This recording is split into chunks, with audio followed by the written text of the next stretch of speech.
passer. Euh, il faut que je prenne mes écouteurs. Peut-être que ça passera mieux. D'accord. J'ai pas pris les miens. J'ai pas pris les miens, je crois, moi. J'ai pas pris les miens. Ça bug encore. Ça bug toujours.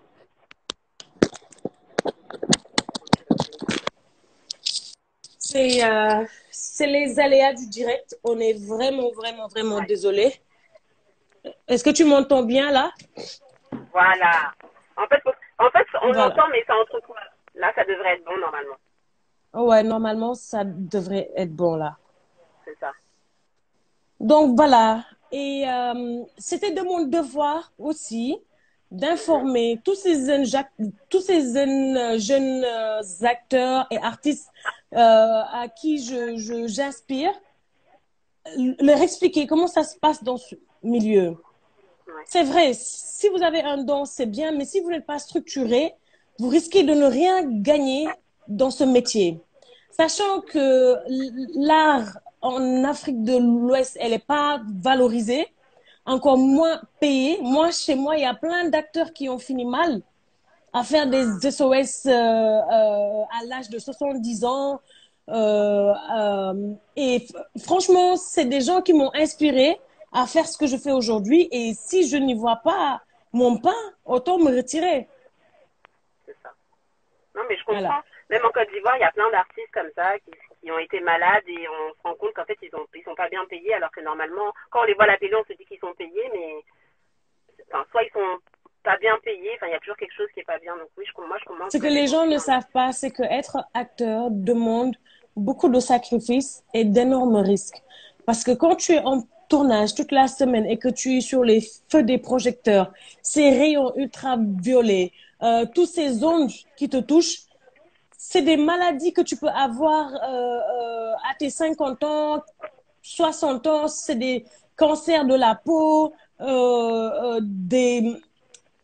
tu as mal aux yeux, tu commences vraiment à perdre beaucoup de ta santé, de ton identité. Et franchement, ça n'en vaut pas la peine, moi, d'épater des gens, de les faire rire et ne pas avoir de quoi payer mon loyer ou bien mes factures, quoi.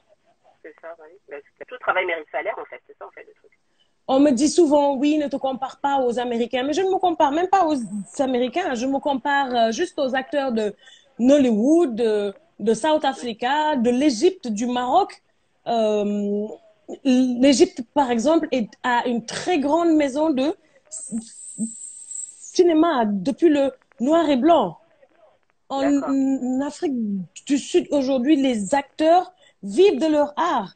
Au Nigeria, c'est même des milliardaires, donc pourquoi Oui. pas nous? Mhm, ouais, c'est vrai. Et donc, c'était nécessaire pour moi d'expliquer aux gens le pourquoi je suis sortie et comment je suis sortie. Mhm. Voilà. Hum, ouais. D'accord.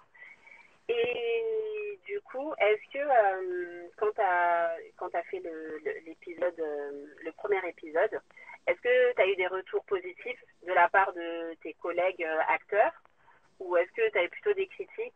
Comment ça s'est passé? Enfin, tu as eu quoi comme retour? J'ai reçu beaucoup de retours positifs venant de mes frères acteurs, frères et sœurs acteurs, de mes amis, mais aussi beaucoup de retours négatifs. Parce que les gens m'ont dit que je ne devais pas mélanger les deux sujets. Parce que ce D'accord. qui suivait après la première partie, c'était pour raconter un peu mon enfance, comment je l'ai vécu dans les traumas et mon beg, et ça n'avait rien à voir avec la première partie.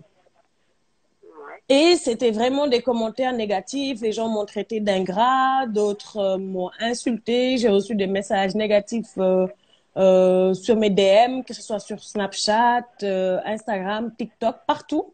Les gens D'accord. rentraient pour m'insulter. Et voilà, ça m'a touché énormément. Et puis je me suis dit, peut-être un jour, ils comprendront. C'est tout. D'accord.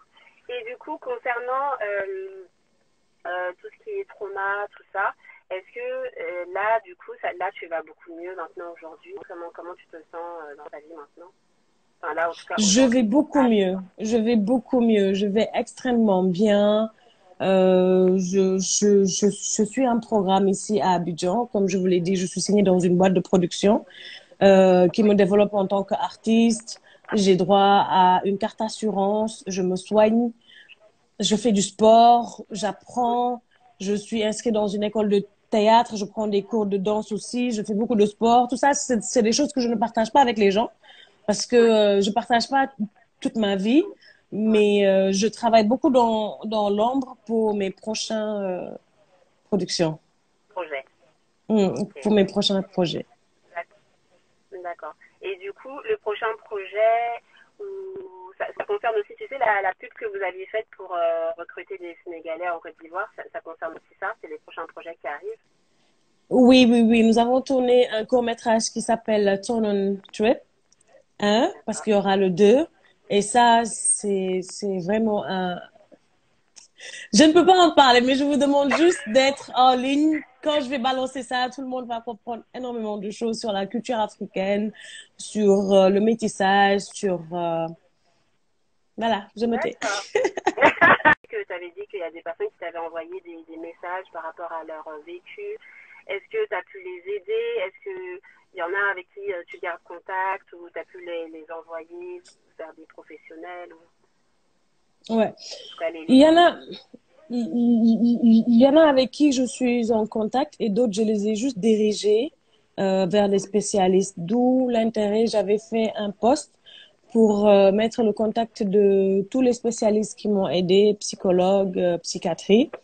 Et oui, quand les gens me racontent leur souffrance, je suis sensible, mais je ne peux pas les aider parce que moi-même, je demande de l'aide. Moi, je suis dépressif chronique et ça peut se déclencher sous plusieurs formes. Par exemple, ça peut se déclencher si je perds un proche.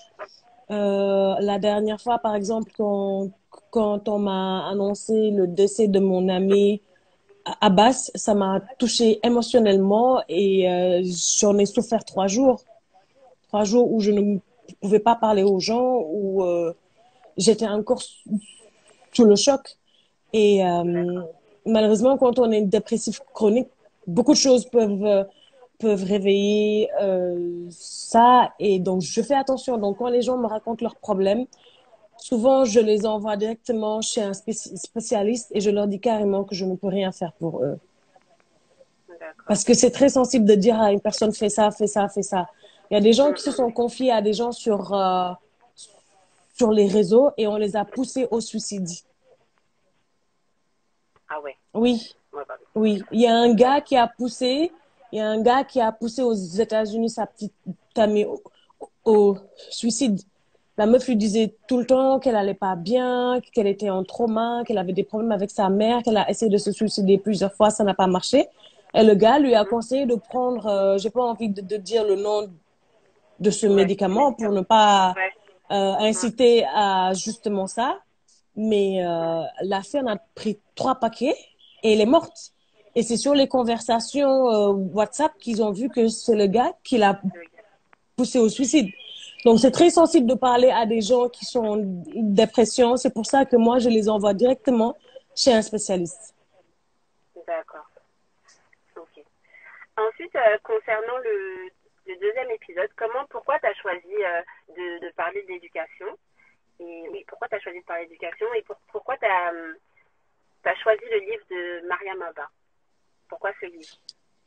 Pourquoi j'ai choisi le livre de Mariam Abba? Parce que justement, après la première épisode, j'ai reçu beaucoup de gens qui m'ont conseillé de lire le livre de Mariam Abba, que je pouvais me retrouver dedans. Et puis oui, mon producteur m'en en parlait beaucoup. En fait, je ne suis D'accord. pas une très grande lectrice, genre, je vais te dire, je prends des livres, je lis. Moi, c'est plutôt les bandes dessinées que je D'accord. lis, les livres de Picsou. Quand j'étais petite, mon livre préféré, c'était Planète Enfant et Planète Jeune. Mais les romans, j'en ai jamais lu. Une fille D'accord. longuelette est mon premier roman. Et D'accord. quand j'ai commencé à lire ce roman, j'étais plongée dedans. H24, je ne me séparais pas du livre, que Moi ce aussi, soit au moi, c'est ça. bureau, dans les taxis, à la banque, chez moi. Et en fait, j'allais lire plusieurs passages et je revenais pour Et puis, j'avais une montagne d'émotions, tu vois? Parce que Ouais, autant elle t'explique comment elle a souffert dans son mariage, comment son sacrifice, mais tu vois aussi derrière tout ça une femme extrêmement intelligente et qui avait une plume en or. Donc, par rapport à ma cursus scolaire, l'éducation, moi aussi, je suis issue d'une famille polygame. Donc, on en a souffert. Elle a parlé de ses enfants. Mariam Abba, elle a parlé de sa fille qui était déçue par son ami et qui aujourd'hui, elle, sa fille même l'a poussée au divorce. Donc, je me suis énormément vue dans ce livre. d'accord. Et du coup, parce que j'avais préparé des questions, c'est tout, je regarde juste mes questions, parce que je sais plus, Ouais. je sais plus ce que j'avais dit pour